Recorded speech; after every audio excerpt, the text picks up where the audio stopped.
இப்போ சனிக்கிழமை அப்படின்னாலே அதிபதி சனி.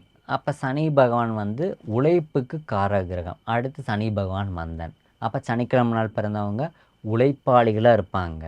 அடுத்து எந்த ஒரு விஷயத்துலையும் ஸ்லோ அண்ட் ஸ்டெடியாக பண்ணுவாங்க. அதுவே இவங்களுக்கு ஒரு மைனஸ் பாயிண்ட்டும் கூட.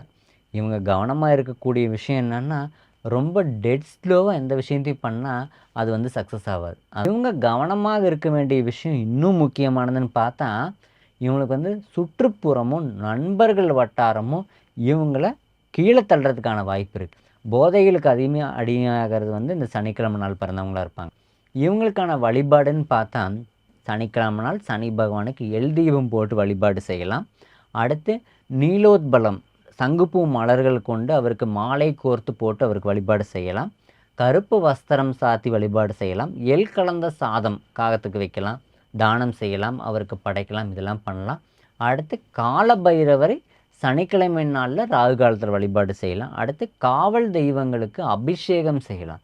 அப்போ கருப்பசாமி முனீஸ்வரருக்கு வந்து அபிஷேகம் செய்யும்போது இன்னும் இந்த சனிக்கிழமை நாள் பிறந்தவங்களுக்கு வாழ்க்கையில் நல்ல மேன்மை அடையும். ஏன்னா சனி பகவான் சப்போர்ட் பண்ணார்னா எங்கேயோ கொண்டு போய் உட்கார வச்சுருவார்.